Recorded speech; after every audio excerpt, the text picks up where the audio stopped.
Salut à toi, c'est Polo Mike, j'espère que tu vas bien, moi en tout cas ça va super. Dans cette vidéo, je vais te montrer comment à chaque instant de la journée tu peux savoir qui est chez toi. Je vais t'expliquer comment à partir d'un objet qui tient au creux de ta main, qui pèse 200 grammes maximum, tu peux savoir en temps réel qui est là et qui est pas là. Tu as peut-être des motivations pour savoir qui rentre chez toi, à quelle heure, peut-être que tu es locataire, tu aimerais bien savoir quand ton propriétaire vient chez toi pour faire des travaux alors que tu es en vacances et qu'il t'a pas prévenu, je sais pas, il y a plein de possibilités. Tu es peut-être tout simplement parti en week-end, tu es peut-être tout simplement parti en vacances et tu aimerais à juste titre savoir, et c'est légitime, si des gens sont rentrés chez toi ou pas. T'as peut-être pas besoin de tout ça, peut-être que t'as les moyens et que tu vas t'acheter une caméra à 50, 100 balles, 150 balles. Y a aucun souci, tu fais ce que tu veux avec ton argent. Maintenant, moi, je vais te montrer une technique qui est, selon moi, beaucoup plus efficace que la caméra de surveillance et qui coûte largement moins cher. Je te rassure, je travaille pas pour les téléachats qui passent à 6h du matin. Ça, je m'en bats complètement les steaks. Moi, ce qui m'intéresse, c'est la sécurité. Et je vais te montrer comment à partir d'un budget de 20 euros, tu peux complètement sécuriser ta maison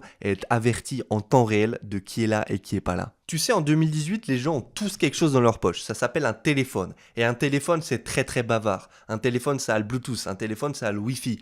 Tu t'en rends même pas compte, mais ton téléphone te trahit. Ton téléphone, si tu veux émet des ondes, il émet constamment des ondes pour dire qu'il est là. Et devine quoi, chaque téléphone a une empreinte différente. Et nous, on va jouer là-dessus. Ça va être très très simple. En gros, l'idée, c'est de placer un détecteur au centre de ta maison qui va constamment scanner pour des téléphones autour de toi.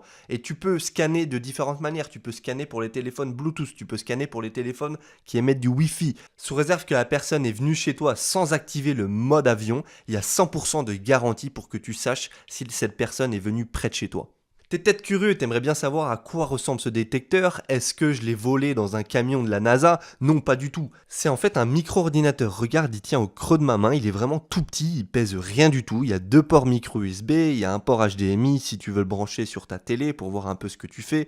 Tu dois mettre une carte SD, ça sera ton disque dur. Tu as une puce Wi-Fi, tu as une puce Bluetooth et c'est ça dont on va se servir. Personnellement, j'ai acheté un Raspberry Pi Zero, donc c'est la marque du micro-ordinateur que je viens de te montrer. Tu sais, des micro-ordinateurs, des micro-PC, il y en a des tonnes. Tu prends celui que tu veux. Moi, j'ai acheté celui-là parce qu'il était pas cher, minimaliste et tout petit. Ce que je vais faire, c'est que je vais mettre dans la description le détail des commandes, les détails techniques que j'utilise pour scanner le Wi-Fi et le Bluetooth. Comme ça, si tu as envie de les utiliser chez toi, il n'y a pas de souci, tu peux te lancer.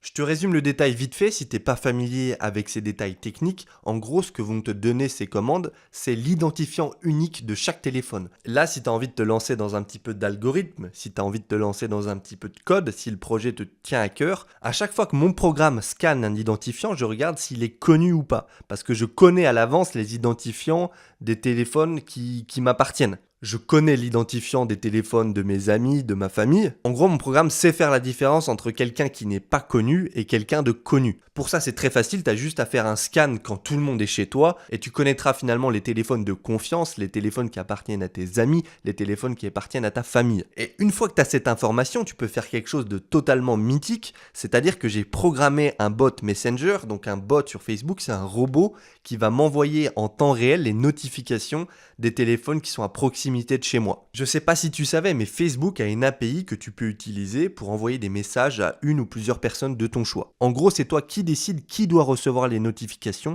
et tu les recevras directement par message Facebook. Bien sûr, je te mets le lien dans la description de tout ce que j'ai utilisé pour faire ce petit programme. Ce qui est bien, c'est que tu n'as pas une manière de faire en programmation. Tu peux faire les choses à ta façon, à ton image. Tu peux améliorer ce que j'ai dit pour en faire quelque chose de plus puissant, de plus efficace. En tout cas, n'hésite pas. Je vais te montrer où j'ai mis ce micro-ordinateur, ce micro-détecteur chez moi. Je l'ai placé au centre de mon appartement. En gros, ce que j'ai fait, c'est que je l'ai juste branché à Internet. J'ai mis mon programme dessus avec l'API, le bot, etc. Il est connecté bien sûr au secteur et il va tourner de lui-même. Il y a juste un câble qui va sortir du truc et là il fonctionne, il est en autonomie, ça consomme très très peu d'énergie. Donc c'est quand même un énorme avantage. Je suis d'accord que cette technique elle n'est pas faite pour tout le monde, notamment parce qu'il faut implémenter des choses qui sont quand même compliquées. Il faut écrire du code, il faut penser à l'algorithmie, etc., etc. En tout cas, si tu as le bagage nécessaire pour le faire, eh bien pourquoi pas. C'est pas un projet qui nécessite beaucoup d'argent et ça peut être assez fun. Écoute, j'espère que tu as kiffé cette idée. Si tu as des projets un peu sympas, n'hésite pas à me les donner dans les commentaires. Je suis assez curieux de savoir ce que tu as fait avec ce petit Raspberry Pi si tu en as un. Si tu as bien aimé la vidéo, lâche un petit like, ça fait toujours plaisir. Et je te dis à la semaine prochaine pour une nouvelle vidéo. Bye!